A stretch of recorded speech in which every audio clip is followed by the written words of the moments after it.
Hello po mga ka-sweet tooth. After po natin pag-usapan ng tungkol sa finals ng PBA, ngayon naman po, magsuswitch na naman po tayo sa ating paboritong mga pagkain. Ngayon po, ito po, introduce ko na po sa inyo ang gagawin kong ulam for today. Ito po yung tinatawag nating crab puyong. Kung hindi nyo pa po nakikilala o hindi pa nyo naririnig yung crab puyong, napakasarap po nito. Ito po yung gagamitin nating crab. May anak po siya, ito. Inakay. Pwede na! Ito po. Bali, ang crab po, describe ko lang po sa inyo, gagamitin natin is alimangong bakla. Bakit po bakla? Kasi alanganin nga po siya eh. Medyo patulis, tapos medyo malapad. Yung po ng lalaking crab, matulis lang po siya talaga. Tapos yung babae po, malapad lang siya. Yun ang pagkakaiba nila. Ito po ang ginagamit ko pag gumagawa ako ng crab puyong dahil ang laman po nito, pagka sigurado po na mataba, yung taba po niya lusaw. Yun po ang pagkakaiba niya sa babae. Ang babae naman po, ang taba is matigas, saka pulang-pula. Ito po lusaw ang taba niya. Minsan po kulay green ang taba niya. Hindi po siya dumi, hindi po siya marumi. Talaga pong gano'n ang kulay ng taba ng alimangong bakla. Ang favorite ko po kasi na pagkain o ang comfort food ko po is seafood. Alam niyo po yung yung tatampal ang tawag namin, or sa iba kasi alupihan dagat ang tawag doon, alupihan dagat. Napakasarap din po ng laman ng tatampal kasi para po siyang hipon, pero minsan po mas masarap pa siya sa hipon, lalo na po pag mataba at aligihan. Yung aligi po niya mahaba na matigas. Pag mataba po siya, ang sarap-sarap po niya. Tapos ang hindi po normal na nakikita ng mga tao, yung iba po siguro hindi kinakain yun. Kasi bihira lang po yung isda na yun. Ang tawag po namin doon, sa Bulacan, talimusak. Napakasarap po nung isda na yun. Para po siyang dilis na para siyang butete, kulay itim. Tapos ang ginagawa po namin doon, ini-steam namin o kaya sinuswam.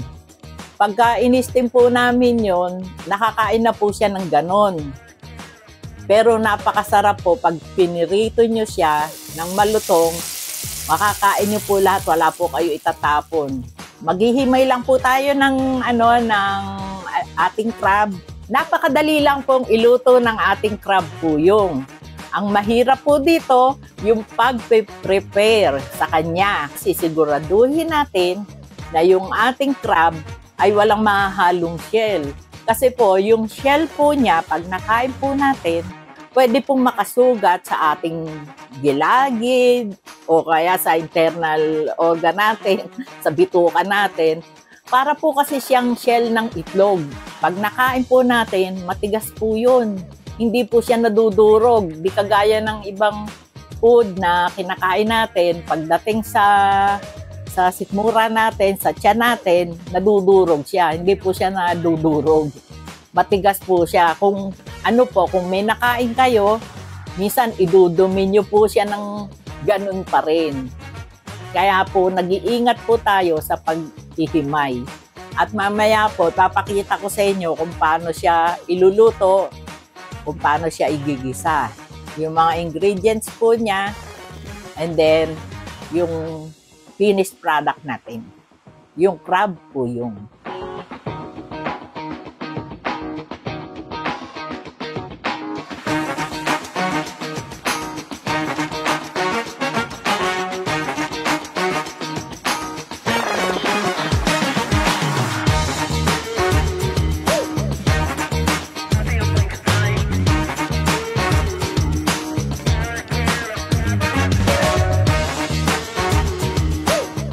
Mga ka-sweet tooth, igigisa na po natin ang ating crab puyong.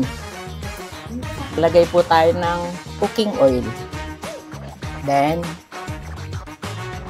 lagay na po natin ang ating minced garlic.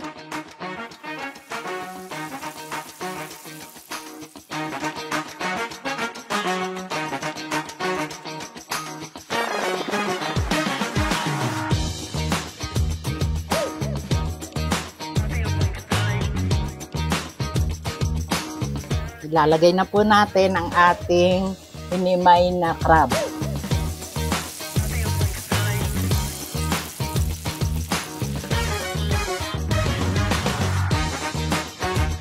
Ito po yung laman. Ngayon, ito naman po yung sipit.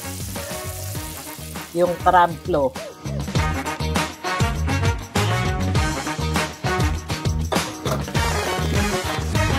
Lagyan lang po natin ng konting tubig.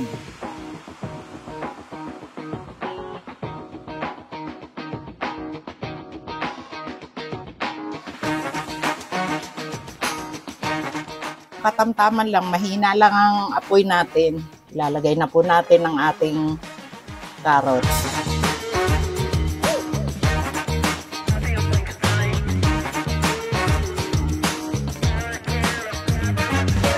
Then, lalagay na po natin yung ating oyster sauce.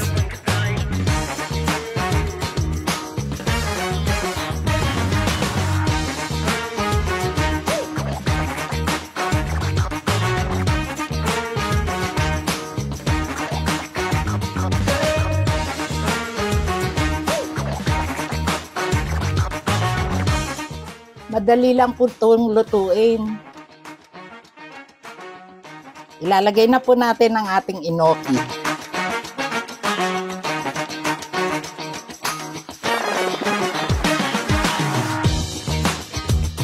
Lagyan po natin ng konting salt. This is garlic salt, kaya may extra garlic pa yan. And then the magic sarap, which is optional.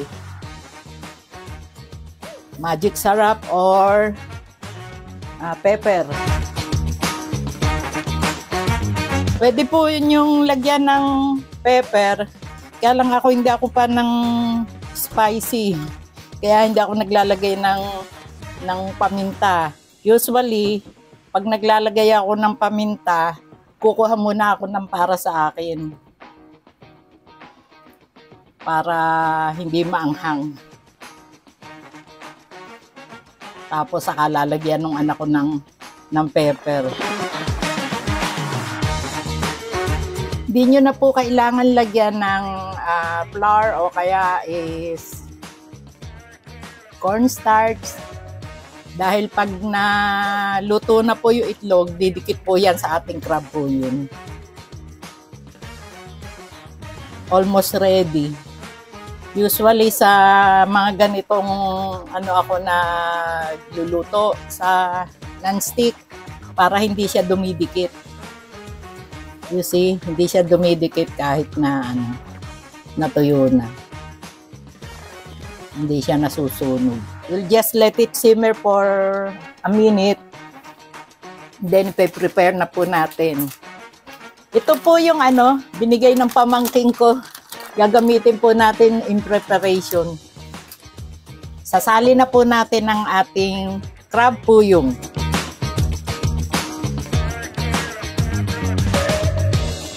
This is good for 4 to 6 person.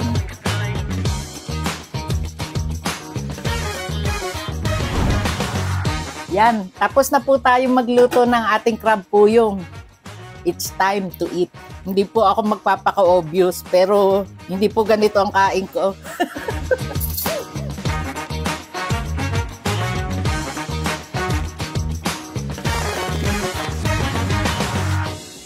Titikman ko lang po muna.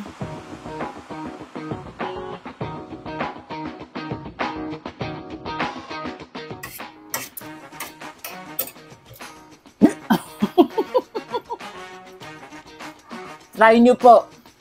Sigurado magugustuhan ng family nyo. Again, thank you po ulit for watching. Don't forget to like and subscribe to our videos for more exciting food, life stories, and experiences. Bye-bye!